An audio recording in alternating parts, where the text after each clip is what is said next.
Bonjour à toutes et à tous, je m'appelle Aaron Lamy. Nous allons ensemble cette année étudier plusieurs parachiotes de la Torah. Je suis agrégé d'hébreu depuis peu, doctorant en philosophie et j'enseigne dans différents cadres associatifs et communautaires en région parisienne. Alors, nous allons aujourd'hui traiter d'un passage de la paracha Lech Lecha.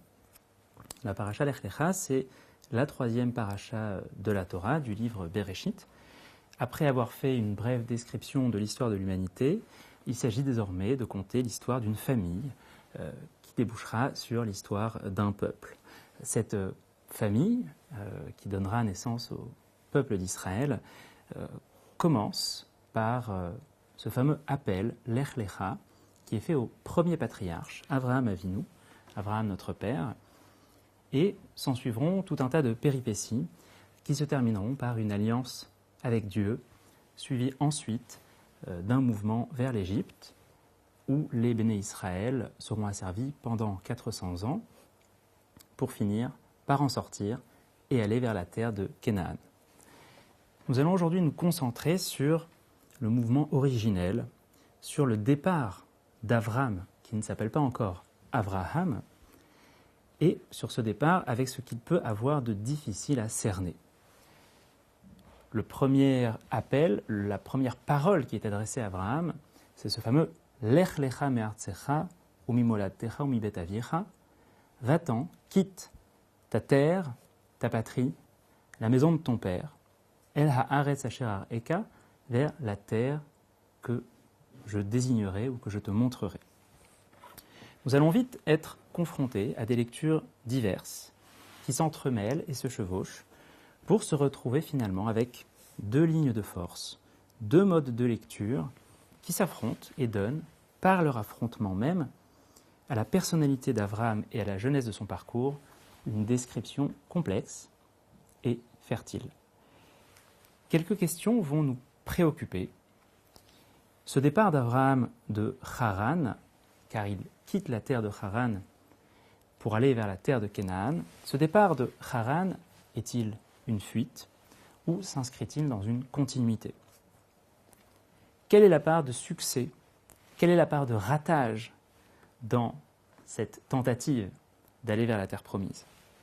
Quelle est la direction suivie précisément? S'agit-il d'une errance qui se termine bien ou d'un voyage dont l'objectif est déjà clair pour Avraham? J'insiste sur le nom. Avram n'est pas encore Avraham, et la première parole adressée à cet homme, c'est la parole qui est adressée à Avram. La parole de Dieu, le Lech Lecha, quitte ta terre, ta patrie, la maison de ton père, c'est la parole qui est adressée à Avram, celui dont le nom ne fait que 2 syllabes. Il s'agit en fait en dernière instance de comprendre un petit peu mieux ce que veut dire pour Avram le fameux Lech Lecha. Quand on lit les 2 versets de la fin de la paracha qui précède, c'est-à-dire la paracha de Noach, dans laquelle on avait fait la description du déluge et des conséquences que ça avait eues sur l'humanité, quand on fait la lecture des 2 versets à la fin de Noach, on se rend compte que le mouvement vers la terre de Canaan, qui n'est pas encore la terre d'Israël, ce mouvement a été initié à l'idée de Terah, c'est-à-dire le père d'Avram. On est donc tout à la fin de la paracha de Noach. Vayikar Terach et Avram beno, et Terach a pris son fils Avram. Ve'et Lot ben Haran ben Beno, et il a également pris Lot, son petit-fils, la femme d'Avram, Sarai, et a quitté la ville de Ur-Kasdim pour aller en terre de Canaan, la Lechet Artsa Canaan, et on est en chapitre 11, verset 31. Vayavo at Haran, vayeshvu sham. Ils arrivèrent à Haran et ils s'établirent là-bas. Ce n'est pas très clair pourquoi Terach s'est arrêté à Haran avec sa famille, alors que Vayetsu la Lechet Artsa Canaan, alors qu'ils ont essayé à un moment, la Lechet Artsa Kenan, ils ont essayé précisément d'aller en terre de Canaan. Donc ce n'est pas extrêmement clair pourquoi est-ce que Terach prend la décision de s'arrêter. En tout cas, ce qui est sûr, c'est qu'il ne s'arrête. Terach s'arrête en chemin, et donc en fait, quand Avram, après avoir écouté l'ordre divin de quitter sa terre, sa patrie, sa maison familiale, sa maison paternelle, quand Avram va décider de partir lui-même en Canaan, ce n'est pas très clair si, en fait, il décide de continuer le mouvement qui était initié par son père ou de rompre avec son père. En fait, tout dépend de comment on comprend le mouvement déjà du père. Terach s'arrête donc en chemin à Haran. En fait, on peut se demander si il s'agit d'un arrêt en chemin ou bien s'il s'agit d'un changement de direction.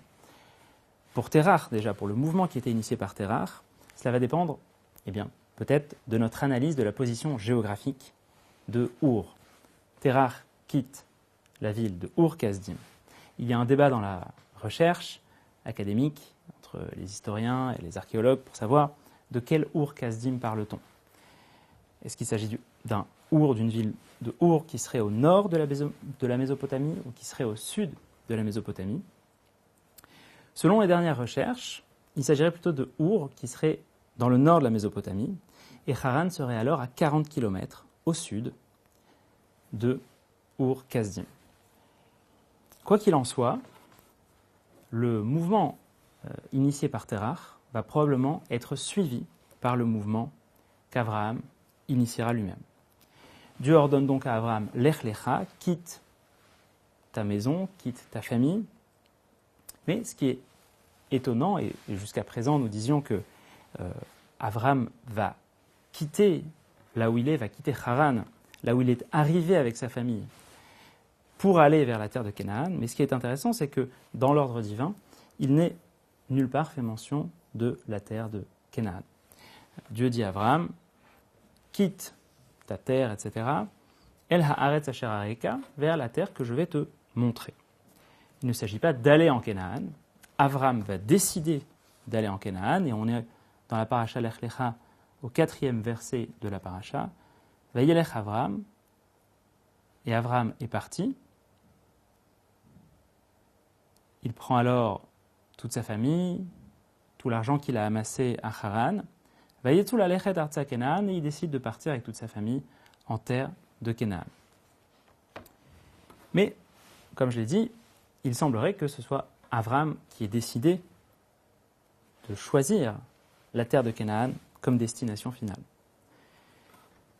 En fait, on est un petit peu étonné, parce qu'il y a quelque chose d'extrême dans l'ordre qui est fait par Dieu, qui est Lech Lecha. Dans Lech Lecha, va pour toi, va-t'en, en fait, on pourrait aussi traduire, on entend qu'il faut tout quitter.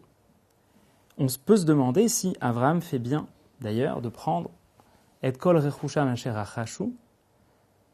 En verset 5, on dit Vayikach Avram et Sarai ishto, et Avram a pris sa femme Sarai, Ve'et Lot ben Achiv, et son neveu Lot, Ve'et kol rechusha asher achashu, et tout l'argent, tout non pas le butin, mais toutes les possessions matérielles qu'il pouvait avoir, et décide, Vayetzul alechet artsa Kenaan, Vayavu artsa Kenaan, et décide enfin d'aller en terre de Canaan.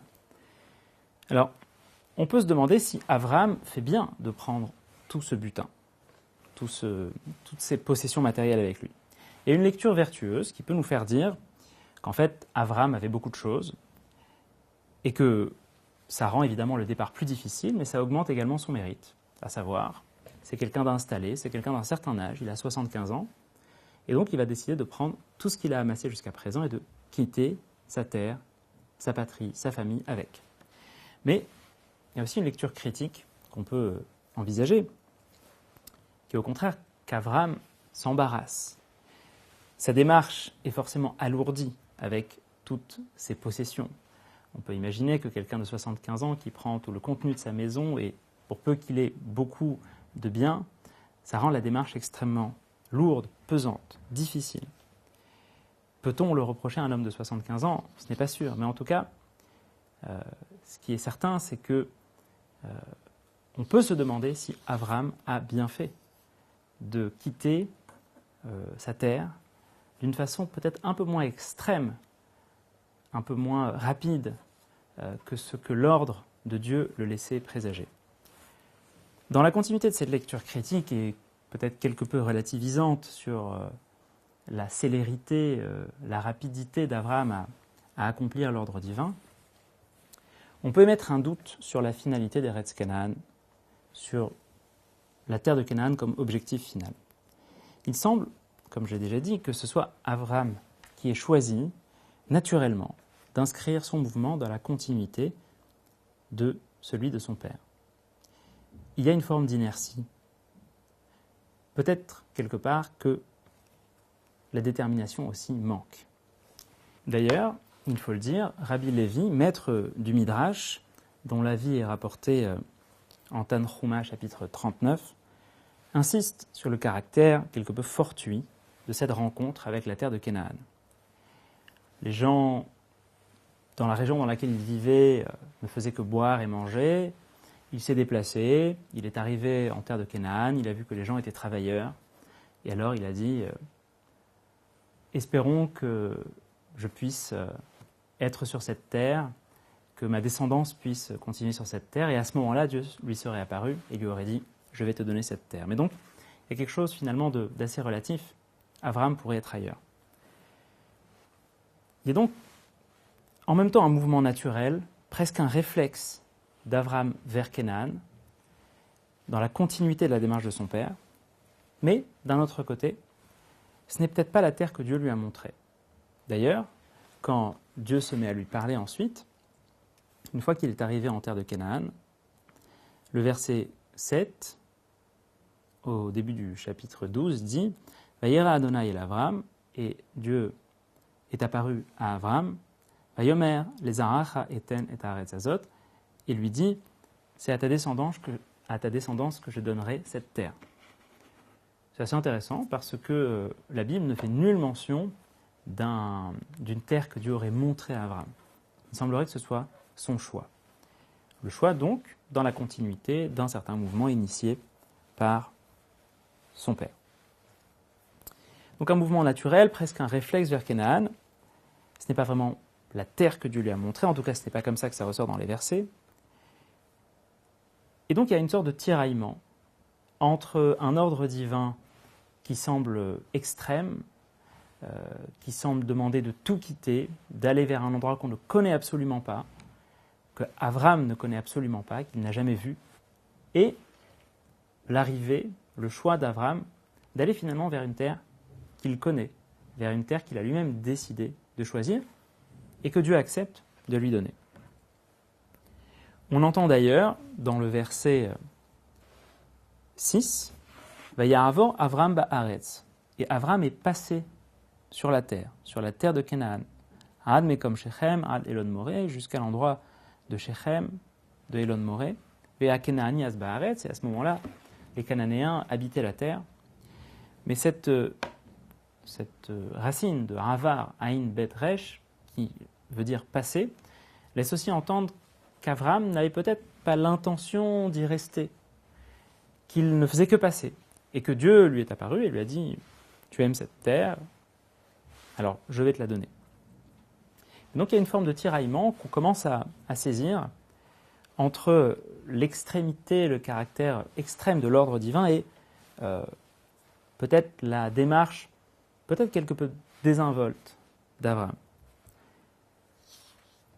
Il y a comme un passage sur la terre de Canaan, mais peut-être pas de véritable attache. Doit-on d'ailleurs rappeler qu'Abraham va rapidement quitter cette terre. Une famine ne tarde pas à arriver et Abraham s'en va. Il va ensuite, pour aller en terre d'Égypte, user d'un stratagème pour que la prise de sa femme, qui est très belle, ne lui coûte pas la vie.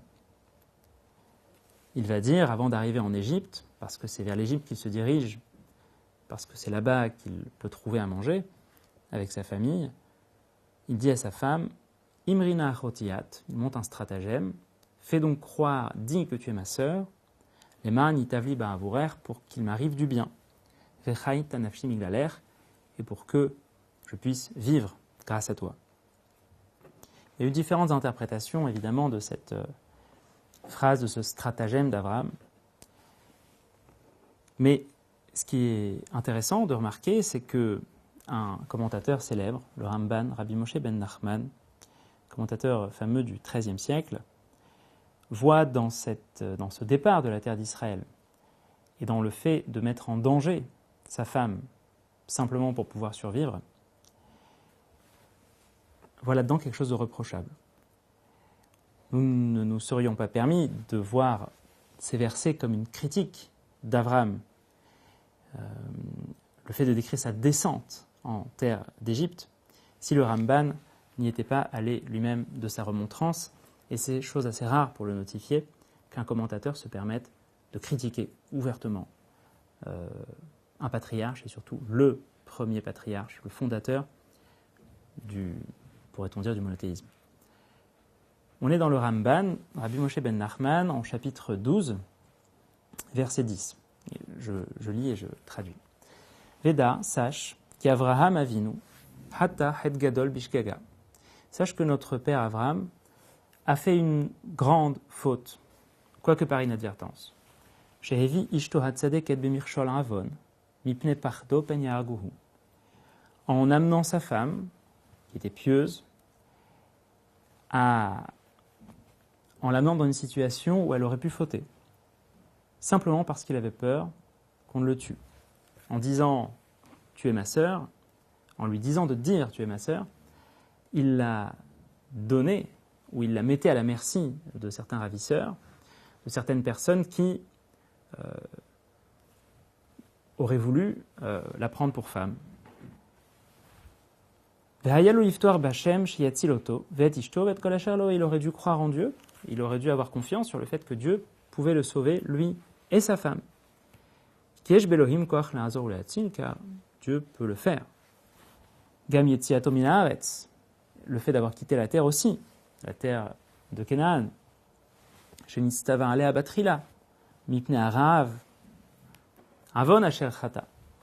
fait d'avoir quitté la terre que Dieu lui avait promis, c'est également une faute. Parce qu'il aurait dû croire, il aurait dû savoir, se rendre compte que Dieu, dans la famine ou pendant la famine, aurait pu le sauver de la mort. Et le Ramban de continuer,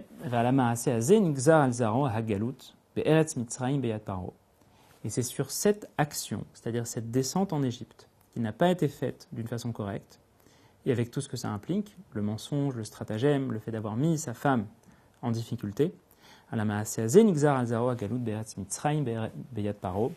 c'est à cause de ça que sa descendance, plus tard, ira en exil et sera asservie par Pharaon,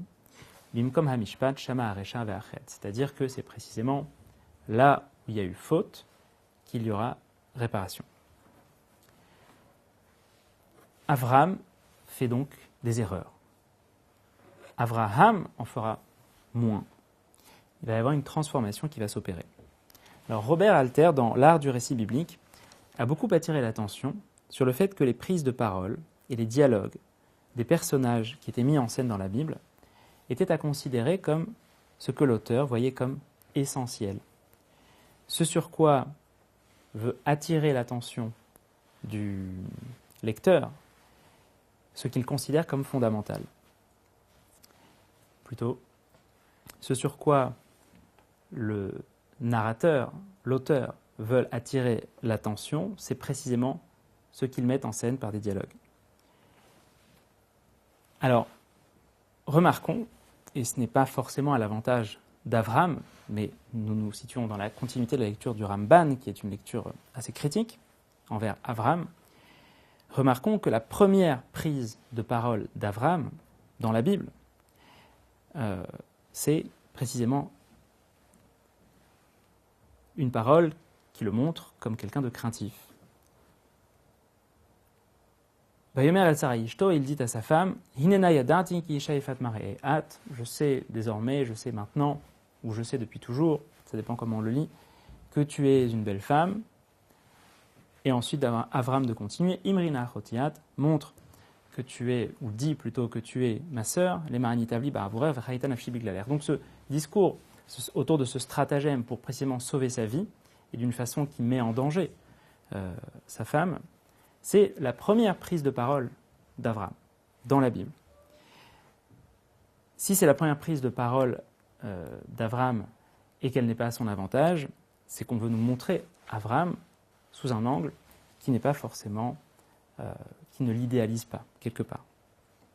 Il y a une crainte, donc, d'Abraham de mourir, qui est suivie ensuite d'un très long silence, parce que pendant tous les versets qui vont nous montrer, qui vont nous parler de la prise de Sarai et des cadeaux qu'Abraham va recevoir ensuite, Abraham est à ce moment-là complètement muet.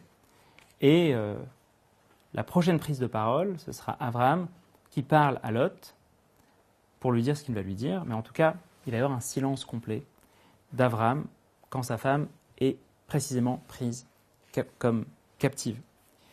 Donc on va dire cette différence qu'il peut y avoir, cette tension qu'il peut y avoir entre la prise de parole craintive d'Abraham à sa femme et le silence très lourd qui va suivre, laisse entendre que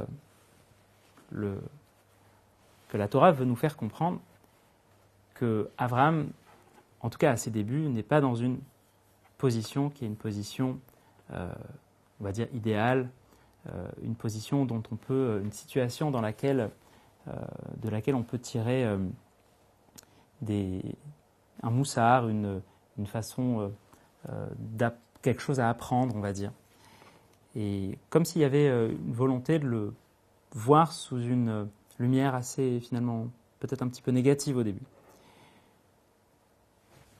Alors, c'est pour ça que je parlais à un moment d'errance, mais je parlais aussi de construction. Ça va être très, très important parce que les débuts d'Abraham sont peut-être à considérer comme des débuts, précisément. J'aimerais qu'on revienne, et quand je dis à considérer comme des débuts, ça veut dire de les voir comme aussi un moment où Abraham se construit, Abraham avance, Abraham fait des erreurs.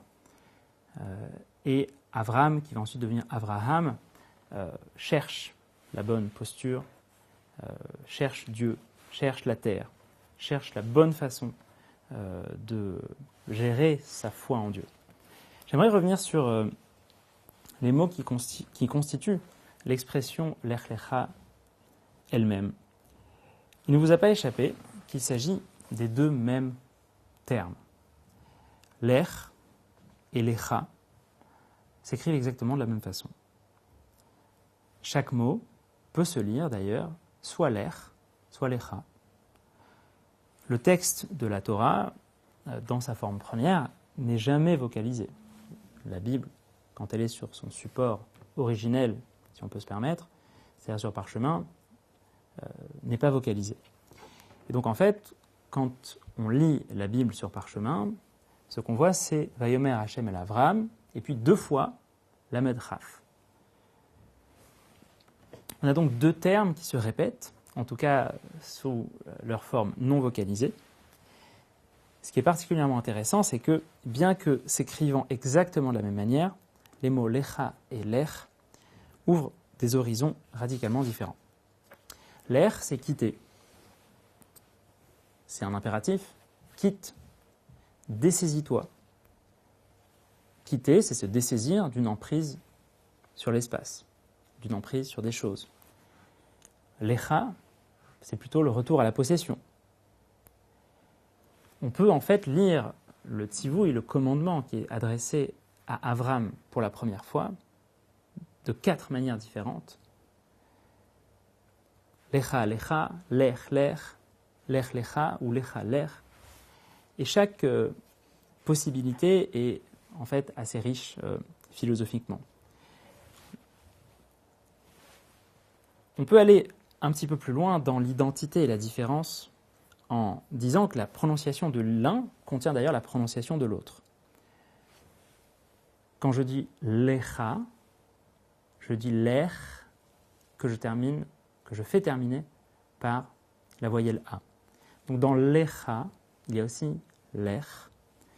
Comme si en français, quand je voulais dire va pour toi, je disais où je devais dire va, va-wa, ou alors va, va-toi.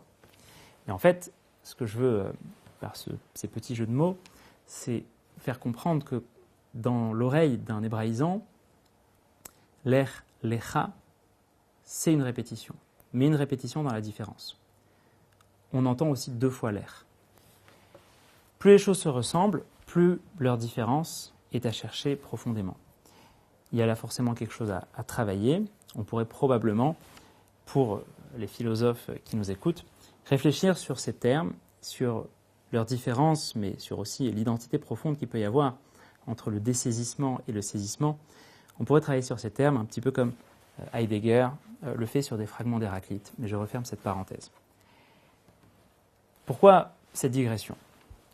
En fait, de nombreux commentateurs se demandent quel était le mérite d'Avram pour que Dieu lui parle.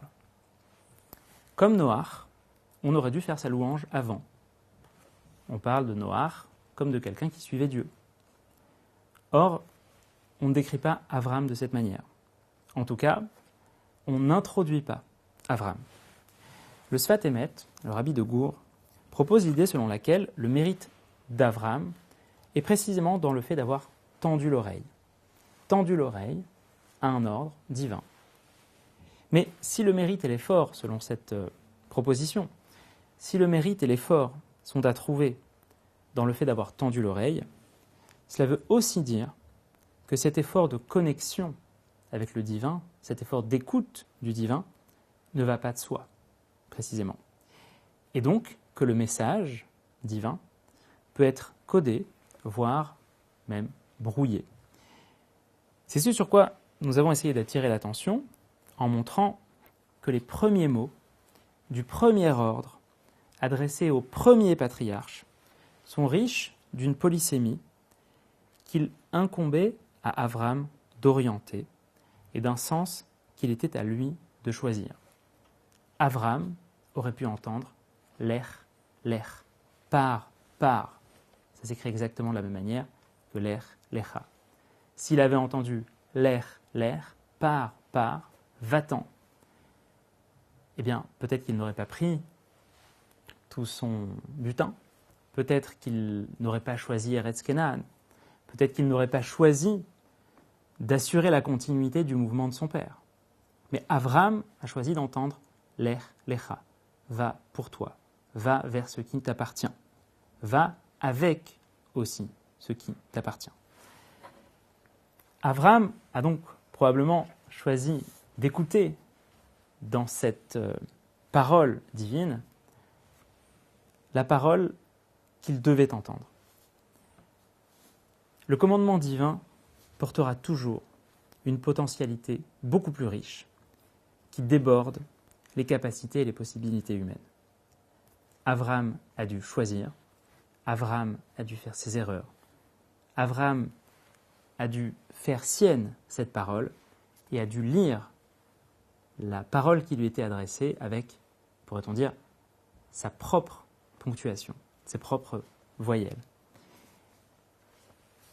Protéiforme donc, polysémique aussi, comme ces lettres sans voyelles qui apparaissent au lecteur d'une Torah sur rouleau, il incombe à chacun d'entre nous de lire ce commandement, ce lech lecha, à l'aune de la ponctuation de notre propre quotidien, de nos propres désirs et de la complexité de notre vécu. Peut-on d'ailleurs gagner son nom autrement ? Shabbat Shalom.